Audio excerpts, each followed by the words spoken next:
Let's talk a little bit about preparing campsites. So this is where the forest mulching had cleared out areas, and we're going to do some family camping here. By the way, I'm Justin Hitt from Prosperity Homestead.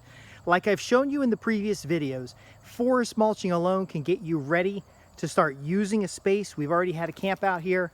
We're going to have many more camp outs, but basically the forest mulching gives you these nice open areas that what I like to do is little nooks off the area. So we have a raised cooker here.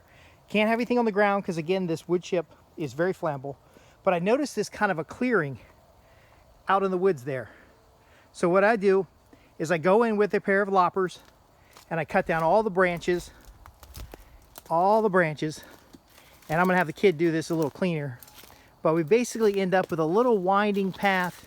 And I'm not sure I want the path to go across this because this is an old stump, but basically a tree has fallen in the woods a long time ago, and I'm creating a windy path to that clearing, taking out all the low branches, and now it gives me a nice little primitive campsite. Now here's some maintenance items that are very important. First off, this campsite area here, I could rake it level and make it more level, but I'm not worried about that. What I'm worried about is making sure that all the lower branches are cut off the trees around it on all sides of the trees, that we have good headroom to walk in and out, and that the path coming in and out is wide enough for at least a push mower. So I can put a push mower in here, I can mow down all the little bits of grass that are gonna come up, I can take out these branches here, but we pretty much just chop it, drop it on the ground. There are some rocks in here. I'm not gonna worry about those until we start camping in it. But I can see from that nook right there, taking out some little tiny trees, just cutting down the brush, I can get myself a nice little family camp area here. Now on this property, we don't do any ground burning. We burn everything in like a tray or a metal dish, so we're up off the ground. But I can see that there was fire here in the past. So we don't want that to happen again. So there's plenty of room in here. I want to try to get a couple trees that are no branches on the side, nice and clean, so somebody can hammock. And then we've got a nice little area here for a pup tent or a small little tent. And then again, with the area being level and the area being clean, I can bring I love to just ride the riding lawnmower in here, but I can bring a push mower back here and I can push it around here and just mow down all the little bits. Now, when we get some Virginia native grasses, do I seed this area? I probably don't have to seed this area. But what we're doing here is we're setting aside small habitat and spaces for tent camping so that we can have the main camp area and have our trailer up there and stuff. But I don't have to forest mulch back here. If off of your core forest mulched paths, you simply go in and you cut these little nooks. And I didn't even have to cut this nook, by the way. I just basically came in. There was an old tree that must have fell here. I came in here and just simply cleared up the space and opened it up a little bit. Now all the branches that I'm cutting, I'm dropping. This is a kind of a quiet space. There is a little road on that side and a little road on the other side. But again, it gives us a quiet nook near a central family camping spot. And by the way, there are bear out here. It gives us a nook by our central camp spot. And I came back here and pulled some trash out and stuff. But I got a nice little path to get in and out, kind of a foot trail. And then I'm back on the larger area. Now, can you just camp out in the middle of the forest mulched area? You certainly can. There's nothing against that. But sometimes I've noticed teenagers, they want that little nook. They want that little area that's their own. It's kind of hidden. We'll mark the entrance by a trail. I don't want people just wandering through the woods, but we'll mark the entrance by a trail. We'll make the trail mowable. And then we'll, of course, come through here and over time start cutting this stuff for firewood. But can you see how easy it is? You buy a piece of land, house prices are crazy. You might not be able to build a house right away, but you get that forest mulcher out here, you can clear up some space. So you've got another little camp nook over here. This is a path and an access point to a road.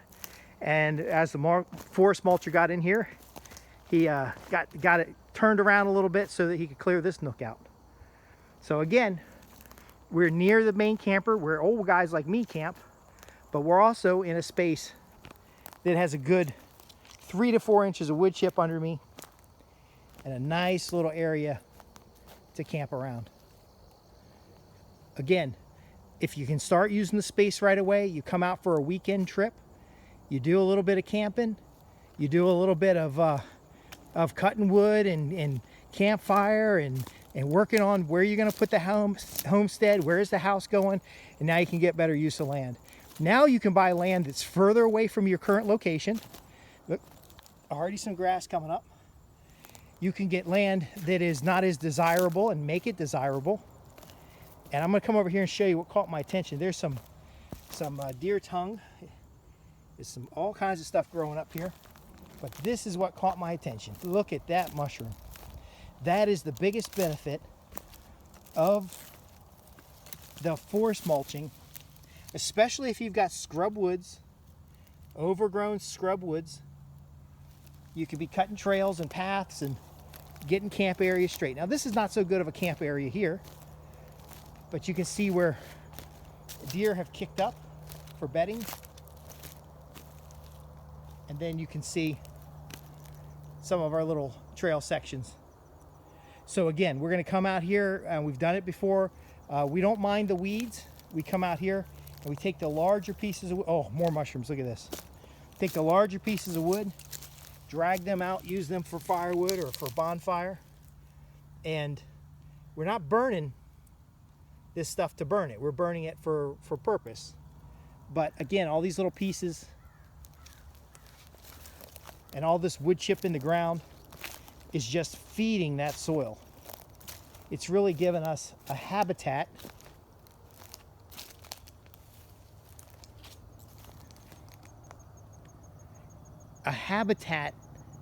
of abundance. And I'm just amazed the grass is coming in. But as these wood chips rot down, it'll be harder to bring vehicles in here. So it's good for foot traffic, but then we have to start building up. Where's our access points going to be? What's that level contour that we can move across? Where are preferred campsites? So there's a road over that way, probably 30 feet. I don't want a campsite in there.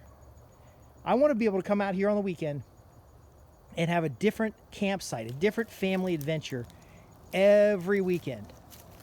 And so I might want my next campsite in the woods down there where it's a little bit more thick, or in this area right up here off of this path. So we got another little path up here.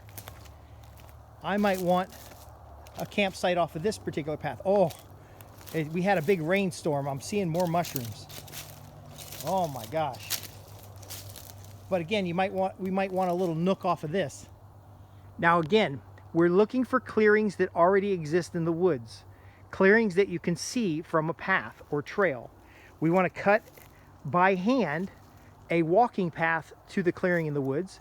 Then we want to expand the clearing in the woods and then make it so that we can come in with a push mower, or later a riding lawnmower.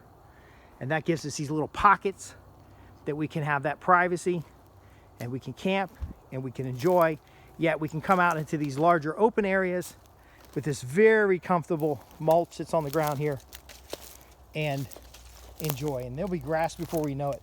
Now when the grass starts growing up here and these small little shrubs and bushes start coming back, I do have a small flail mower to come through here, but a lot of times you can just simply bush hog it.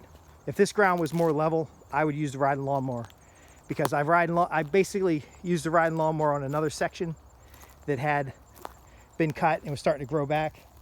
And this little pick and stuff, it'll mow right down. Just mow it before you come out and camp. I'm Justin Hitt with Prosperity Homestead, and again, this is an example of getting more from your land sooner. And even if you had land that was out of state or out of the area, how to improve that utility value so that you can come camp on it, so that you can come hike on it, so that you can start getting additional use before you even get the house on. All you guys are racing to get a house on the property. Get to know the property. Get to experience the property. Understand where the sounds are coming from. Understand where the good trees are growing and the bad trees are growing. And maybe in another video I'll share with re-walk the trail where the conservation biologist came out and show you some of the interesting things that they found.